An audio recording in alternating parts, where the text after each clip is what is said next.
chapter 13.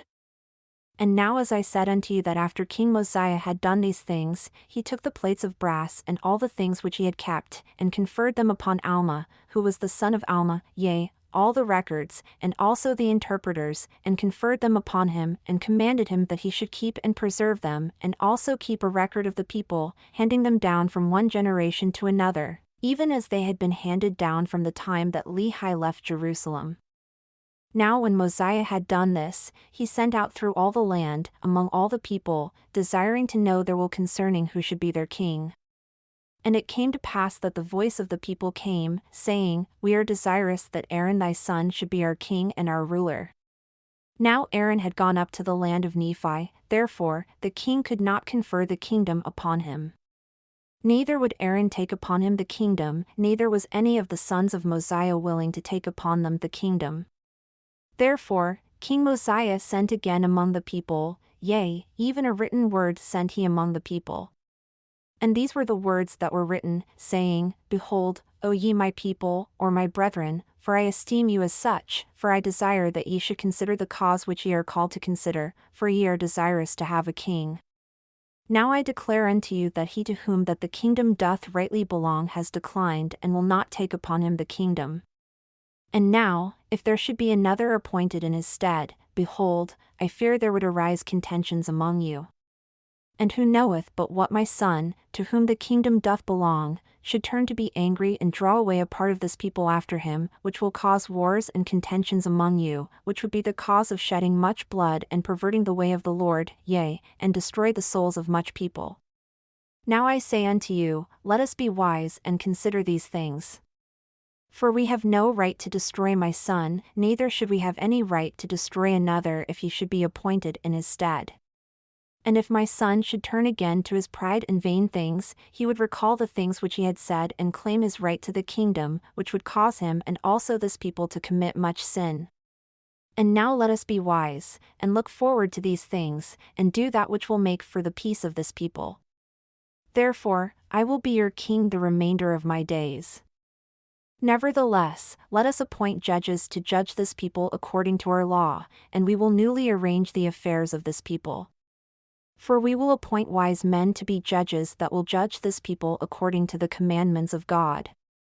Now it is better that a man should be judged of God than of man, for the judgments of God are always just, but the judgments of man are not always just. Therefore, if it were possible that ye could have just men to be your kings, who would establish the laws of God and judge this people according to his commandments, yea, if ye could have men for your kings who would do even as my father Benjamin did for this people, I say unto you, if this could always be the case, then it would be expedient that ye should always have kings to rule over you. And even I myself have labored with all the power and faculties which I have possessed to teach you the commandments of God and to establish peace throughout the land, that there should be no wars nor contentions, no stealing, nor plundering, nor murdering, nor any manner of iniquity. And whosoever has committed iniquity, him have I punished according to the crime which he has committed, according to the law which hath been given to us by our fathers. Now I say unto you that because all men are not just, it is not expedient that ye should have a king or kings to rule over you. For behold, how much iniquity doth one wicked king cause to be committed, yea, and what great destruction. Yea, remember King Noah, his wickedness and his abominations, and also the wickedness and abominations of his people. Behold, what great destruction did come upon them. And also because of their iniquities they were brought into bondage. And were it not for the interposition of their all-wise Creator, and this because of their sincere repentance, they must have unavoidably remained in bondage until now. But behold, he did deliver them because they did humble themselves before him, and because they cried mightily unto him, he did deliver them out of bondage. And thus doth the Lord work with his power in all cases among the children of men, extending the arm of mercy towards them that put their trust in him. And behold, now I say unto you, ye cannot dethrone an iniquitous king save it be through much contention and the shedding of much blood. For behold, he has his friends in iniquity, and he keepeth his guards about him, and he teareth up the laws of those who have reigned in righteousness before him, and he trampleth under his feet the commandments of God. And he enacteth laws, and sendeth them forth among his people, yea, laws after the manner of his own wickedness, and whosoever doth not obey his laws, he causeth to be destroyed. And whosoever doth rebel against him, he will send his armies against them to war, and if he can, he will destroy them. And thus an unrighteous king doth pervert the ways of all righteousness. And now behold, I say unto you, it is not expedient that such abominations should come upon you. Therefore, choose you by the voice of this people, judges, that ye may be judged according to the laws which have been given you by our fathers, which are correct and which were given them by the hand of the Lord. Now it is not common that the voice of the people desireth anything contrary to that which is right, but it is common for the lesser part of the people to desire that which is not right. Therefore, this shall ye observe and make it your law, to do your business by the voice of the people. And if the time cometh that the voice of the people doth choose iniquity, then is the time that the judgments of God will come upon you. Yea, then is the time he will visit you with great destruction, even as he has hitherto visited this land.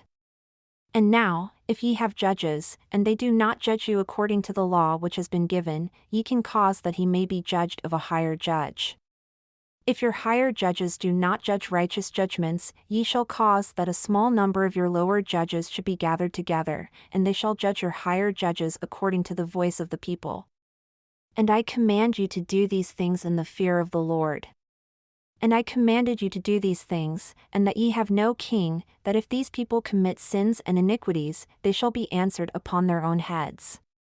For behold, I say unto you, the sins of many people have been caused by the iniquities of their kings, therefore their iniquities are answered upon the heads of their kings. And now I desire that this inequality should be no more in this land, especially among this my people. But I desire that this land be a land of liberty, and every man may enjoy his rights and privileges alike, so long as the Lord sees fit that we may live and inherit the land, yea, even as long as any of our posterity remains upon the face of the land. And many more things did King Mosiah write unto them, unfolding unto them all the trials and troubles of a righteous king, yea, all the travails of soul for their people, and also all the murmurings of the people to their king, and he explained it all unto them. And he told them that these things ought not to be, but that the burden should come upon all the people, that every man might bear his part. And he also unfolded unto them all the disadvantages they labored under by having an unrighteous king to rule over them, yea, all his iniquities and abominations, and all the wars, and contentions, and bloodshed, and the stealing, and the plundering, and the committing of whoredoms, and all manner of iniquities which cannot be enumerated, telling them that these things ought not to be, that they were expressly repugnant to the commandments of God. And now it came to pass, after King Mosiah had sent these things forth among the people, they were convinced of the truth of his words. Therefore, they relinquished their desires for a king and became exceedingly anxious that every man should have an equal chance throughout all the land, yea, and every man expressed a willingness to answer for his own sins. Therefore, it came to pass that they assembled themselves together in bodies throughout the land, to cast in their voices concerning who should be their judges to judge them according to the law which had been given them. And they were exceedingly rejoiced because of the liberty which had been granted unto them. And they did wax strong in love towards Mosiah, yea, they did esteem him more than any other man. For they did not look upon him as a tyrant who was seeking for gain, yea, for that lucre which doth corrupt the soul, for he had not exacted riches of them, neither had he delighted in the shedding of blood, but he had established peace in the land. And he had granted unto his people that they should be delivered from all manner of bondage. Therefore they did esteem him, yea, exceedingly beyond measure. And it came to pass that they did appoint judges to rule over them, or to judge them according to the law, and this they did throughout all the land. And it came to pass that Alma was appointed to be the chief judge, he being also the high priest, his father having conferred the office upon him and had given him the charge concerning all the affairs of the church. And now it came to pass that Alma did walk in the ways of the Lord, and he did keep his commandments, and he did judge righteous judgments. And there was continual peace through the land. And thus commenced the reign of the judges throughout all the land of Zarahemla, among all the people who were called the Nephites, and Alma was the first and chief judge. And now it came to pass that his father died, being 82 years old, having lived to fulfill the commandments of God. And it came to pass that Mosiah died also, in the 33rd year of his reign, being 63 years, making in the whole 509 years from the time Lehi left Jerusalem. And thus ended the reign of the kings over the people of Nephi. And thus ended the days of Alma, who was the founder of their church.